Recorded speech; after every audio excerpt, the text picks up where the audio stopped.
दुसरी गोष्ट खास करून तुमच्या माध्यमातून आम्हाला प्रशासनाला सांगायचं आहे की काल जिल्हा महसूल डिपार्टमेंटनी एक प्रेस नोट काढली आणि त्याच्यामध्ये सांगितलं की जी कारवाई झाली आहे ती कायदेशीर कारवाई आहे।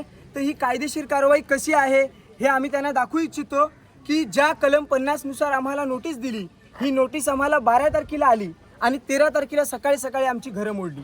आम्ही कायद्याचा चांगल्या पद्धतीने अभ्यास केलेला आहे।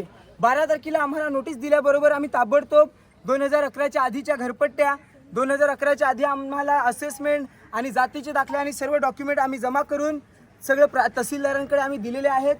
कलम 50 नुसार जे आम्हाला नोटीस दिले तेच कलम 51 आणि 52 हे सांगतंय की नोटीस दिल्यानंतर किमान 1 महिन्याची वेळ दिली पाहिजे, ती अशासाठी की आम्ही पात्र आहोत की अपात्र आहोत यांच्यात सरकारमध्ये असलेले महसूल अधिकाऱ्यांनी, महसूल मंत्र्यांनी एक GR काढलेला आहे 13 मार्च 2025ला की 1/1/2011च्या आधीची जी अतिक्रमण असतील ती नियमानुकूल केली पाहिजेत। मात्र हे कुठल्याही पद्धतीचं न तपासता आमची ठामपणे मागणी आहे पोलिसांकडे की तहसीलदार साहेबांचे CDR चेक करा। त्यांना 12 तारखेच्या रात्री कोणाकोणाचे फोन आले आणि कशा पद्धतीने त्यांच्यावर दबाव टाकण्यात आला आणि त्यांच्यावर कारवाई झाली पाहिजे। ह्याच्यामध्ये तहसीलदार असतील, प्रांत असतील, तलाठी असतील, पोलीस असतील, ह्या लोकांचा कोणताही दोष नाही, कारण ते हाजी की नोकरी आणि नाजी का घर अशा पद्धतीने काम करतायत।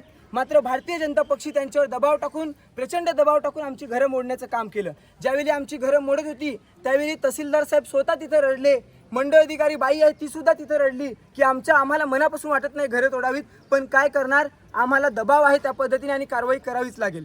तर पूर्णपणे आमच्या घरांवर झालेली कारवाई बेकायदेशीर कारवाई आहे आणि मीडियाच्या मार्फत आम्हाला तमाम मीडियाचे आभार मानायचे आहेत,